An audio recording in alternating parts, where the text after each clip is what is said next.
नमस्कार दोस्तों, मैं विवेक दुबे हाजिर हूं एक बार फिर एक नई जानकारी लेकर।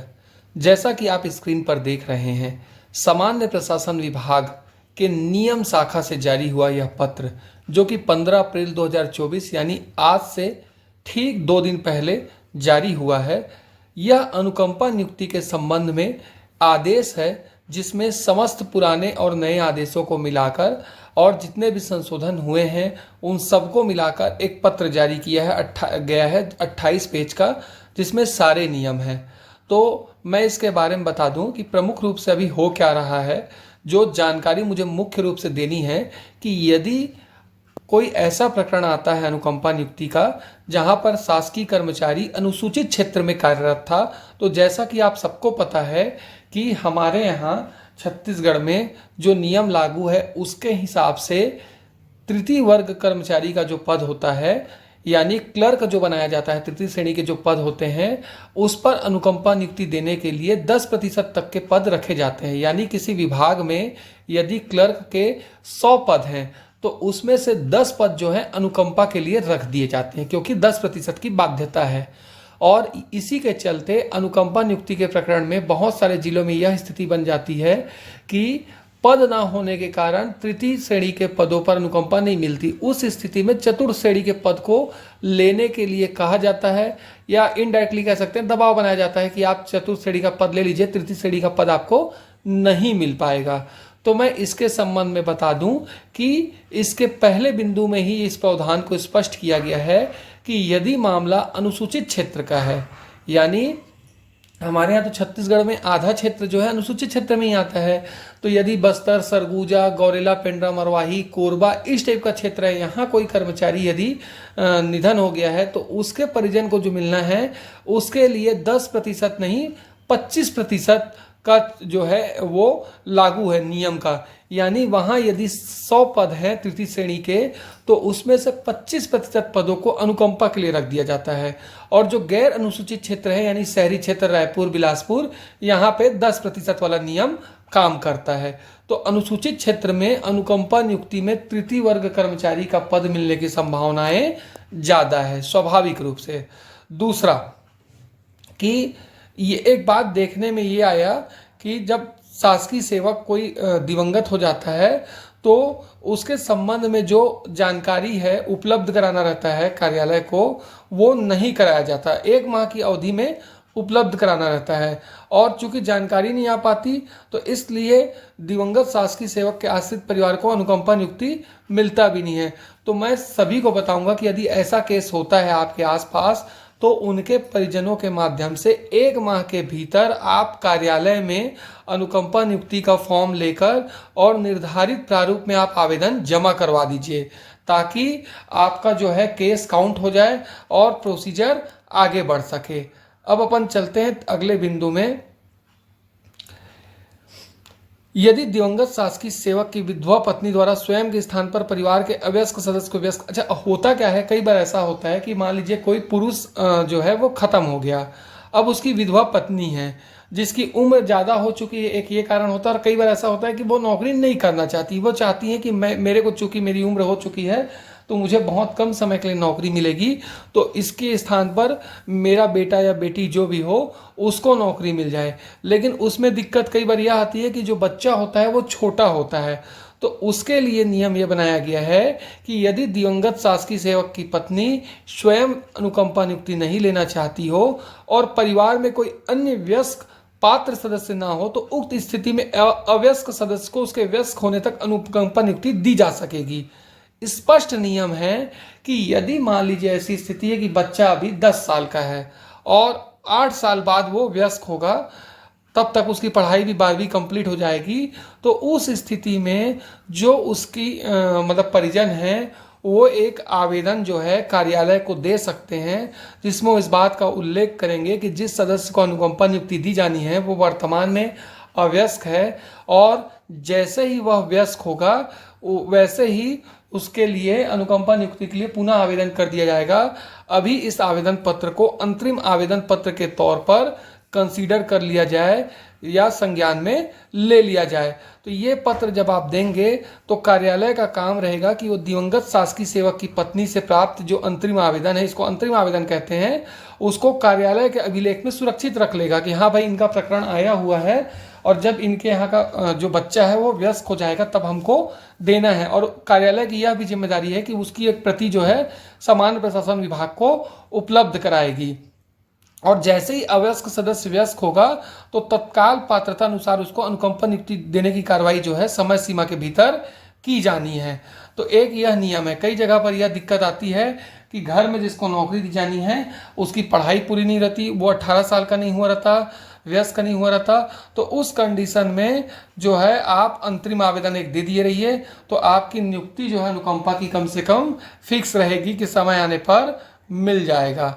फिर विभागीय परिपत्र में मार्च 2024 में ये भी निकाला गया कि अगर जिला कलेक्टर को प्रकरण प्राप्त होता है अनुकंपा के लिए और उसके कार्यालय में उसके जो जिले के अंतर्गत कार्यालय है वहाँ यदि पद रिक्त नहीं है तो वो अनुकंपा नियुक्ति के प्रकरण को अपने संभागायुक्त को भेजेंगे, कमिश्नर को। और संभागीय आयुक्त जो है कमिश्नर, वो उनके अधीनस्थ जो जिले हैं जहां पद रिक्त होंगे वहां के कलेक्टर के लिए भेजेंगे। जैसे मान लीजिए बिलासपुर में अनुकंपा नियुक्ति का आवेदन आता है कलेक्टर के पास, लेकिन उनके अंतर्गत जो कार्यालय है वहां पर पद खाली नहीं है, तो उस स्थिति में वो क्या करेंगे, बिलासपुर कमिश्नर को भेज देंगे। तो बिलासपुर कमिश्नर के अंतर्गत रायगढ़ जिला भी आ जाएगा, आपका बगल में मुंगेली आ जाएगा, जांजगीर आ जाएगा। अगर वहां पद खाली है तो संबंधित जिला कलेक्टर जो हैं वो जानकारी देंगे कि हमारे यहाँ पद खाली है और उसके बाद वहाँ उनकी नियुक्ति की जा सकती है। साथ ही ये भी क्लियर किया गया है कि अनुकंपा नियुक्ति जो है शासन द्वारा दिवंगत शासकीय सेवक परिवार के आश्रित परिवार को तत्कालीन आर्थिक सहायता के रूप में दी जाती है। इसमें इच्छा अनुरूप पद श्रेणी पर नियुक्ति दिया जाना आवश्यक नहीं है। तो ये जरूरी नहीं है कि जिस पद को आप चाह रहे हैं उसी पद पे मिले। तृतीय श्रेणी का पद रिक्त नहीं होगा तो चतुर्थ श्रेणी के रिक्त पद पर अनुकंपा नियुक्ति कार्रवाई की जाएगी। और यदि आप कार्यभार ग्रहण नहीं करते हैं तो उस स्थिति में आपका जो अनुकंपा नियुक्ति आदेश है वो निरस्त माना जाएगा। ये भी उन्होंने स्पष्ट किया है। दरअसल बहुत सारे प्रकरण सिर्फ इसी बात के लिए लंबित हैं कि उन्हें चतुर्थ वर्ग कर्मचारी पर पद पर नियुक्ति नहीं चाहिए, उन्हें तृतीय वर्ग कर्मचारी पर चाहिए। तो शासन ने इस स्थिति को देखते हुए संशोधन करते हुए यह नियम बना दिया है कि यदि जिले में पद खाली नहीं है तो उसको संभाग में दे दिया जाए, और अगर तृतीय वर्ग का पद खाली नहीं है तो उसको जो है चतुर्थ श्रेणी पर दिया जाए। और अगर वो कार्यभार ग्रहण नहीं करता है, नौकरी नहीं लेता है, तो उसके प्रकरण को निराकृत या निरस्त माना जाएगा। साथ ही देखिए तृतीय श्रेणी अंतर्गत अब शिक्षाकर्मी पद का पहले उल्लेख था और अब चूंकि शिक्षाकर्मी पद है ही नहीं तो शिक्षाकर्मी पद पर तो अब अनुकंपा नियुक्ति नहीं दी जा सकती, सहायक शिक्षक के पद पर दी जा सकती है।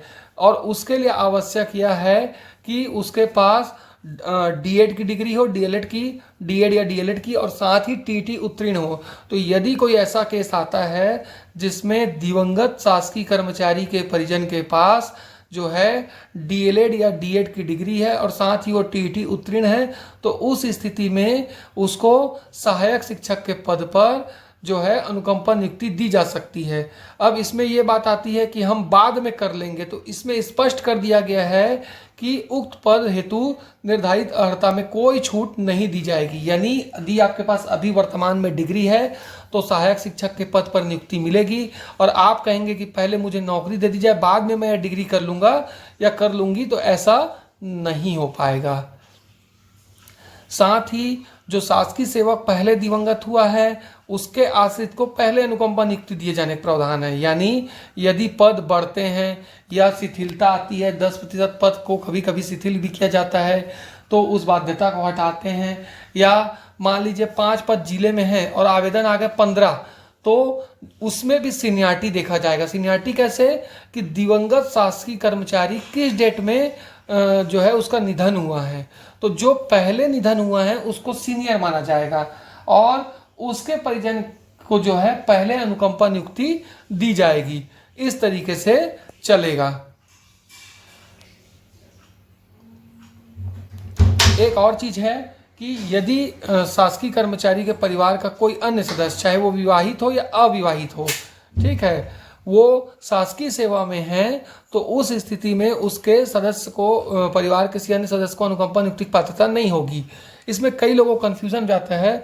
जैसे मान लीजिए एक घर में 2 भाई हैं, माँ पिताजी हैं, लड़के की शादी हो चुकी है, उसकी पत्नी है। अब उस स्थिति में ये बात आती है कि ये खत्म हो गया तो इसकी जगह जो है हम इसके और जो भाई है नौकरी में, उसके कारण मिलेगा कि नहीं मिलेगा। तो देखिए, वो भाई जो है वो इसके परिवार में काउंट नहीं होगा, वो उसके परिवार में काउंट नहीं होगा, वो उसकी अलग फैमिली मानी जाएगी।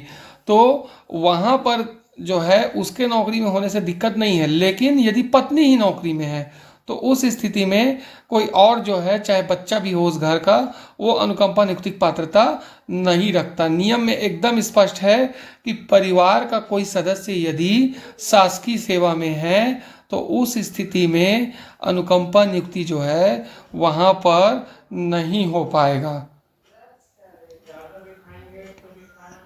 इसके बाद निगम, मंडल, आयोग, प्राधिकरण, जैसे नगर निगम हो गया या हाउसिंग बोर्ड हो गया, है ना, तो ये मंडल है जैसे, तो इस प्रकार का या कोई आयोग है, प्राधिकरण है, तो वहाँ पे जो दिवंगत कर्मचारी के आश्रित सदस्य हैं उनको जो होता है अनुकंपा नियुक्ति की पात्रता नहीं होती।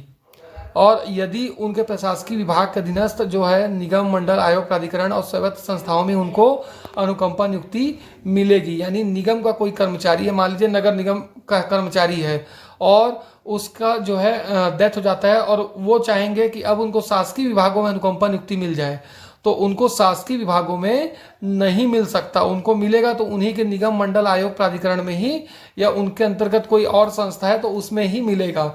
शासकीय विभाग में उसको अनुकंपा नियुक्ति की पात्रता नहीं होगी। और इसी के साथ ये आदेश के नीचे और भी पुराने पुराने जो आदेश हैं उसको सबको जोड़ा गया है, लेकिन मोटा मोटा जो है ये यही आदेश है जो आप अभी देख रहे थे। तो इस आदेश को भी मैं ये YouTube चैनल के नीचे लिंक बनाकर डाल दूंगा, आप वहाँ से डाउनलोड कर सकते हैं और उपयोग में कर सकते हैं। दोस्तों, मुझे पूरी उम्मीद है कि मेरे द्वारा दी जा रही जानकारी आपके देर सवेर किसी न किसी काम आएगी। और यदि ऐसा कोई केस आपके संज्ञान में आता है तो थोड़ा सा हेल्प अवश्य कीजिए, उनको कम से कम सही जानकारी दीजिए, क्योंकि आपके द्वारा दी जाने वाली छोटी सी जानकारी उनके लिए बहुत लाभदायक हो सकती है। कोशिश करें कि हमारे हाथों कुछ बेहतर काम हो जाए और हमें जो है एक मौका मिले किसी को सही जानकारी देकर सही लाभ दिलाने का। मैं विवेक दुबे लगातार यह कोशिश कर रहा हूं कि छोटी छोटी जानकारियां जिसके लिए कार्यालयों में घुमाया जाता है उसको सही तरीके से आपके सामने ला सकूं। यदि आपको मेरी कोशिश अच्छी लगती है तो आप चैनल को सब्सक्राइब भी कर सकते हैं और उसे शेयर भी कर सकते हैं। धन्यवाद दोस्तों।